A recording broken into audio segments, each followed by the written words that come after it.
So the Democratic response to the State of the State speech, the governor touted plenty of wins that we're seeing here. Jobs, low unemployment rate, most Hoosiers working with schools and private colleges to elevate people to jobs. Do you support what's going on here? Do you agree? Do you celebrate those wins?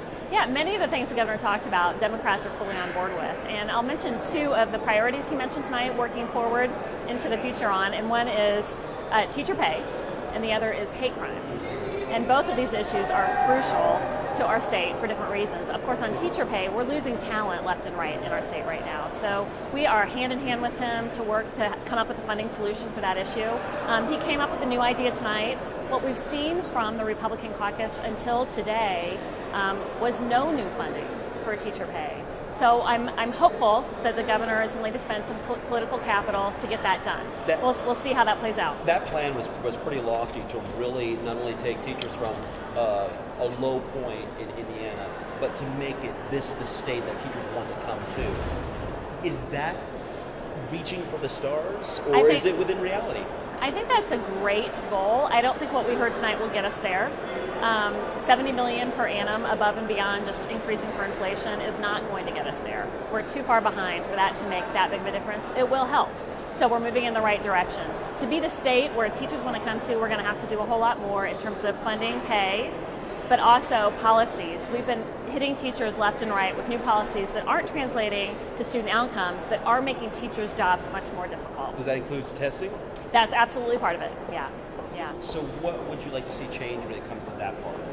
Well, there are a variety of things that we've talked about. One, we're working on testing and reducing that burden throughout the school year on teachers and students. There are also a variety of requirements that are imposed by the state, some at the federal level, but many by the state, reporting and different mechanisms of teacher pay tied to student performance that don't really pan out to be fair or equitable or really make sense. And we've done a little bit of work on that front, and there's more work to do there.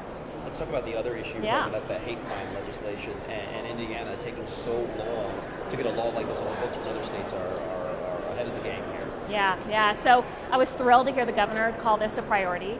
I think he's going to have to spend a lot of political capital on this issue to get it to move forward, because what we saw even in the chamber tonight, the Democrats all stood up and applauded.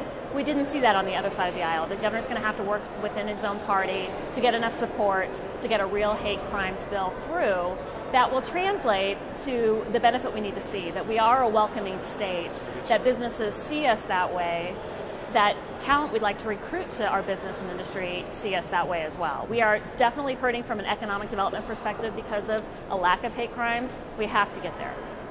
When I hear opponents, support this kind of hate crime bill up until certain conditions, why is that pushback?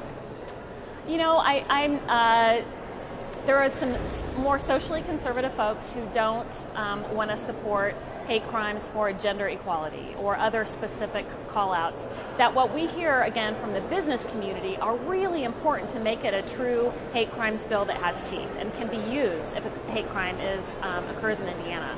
I'm not going to get into the heads of folks who might oppose those, but there are enough of those folks in the legislature that they've been made it difficult to get this through. How did the Democrats get behind and help the governor get this passed then? Well, we are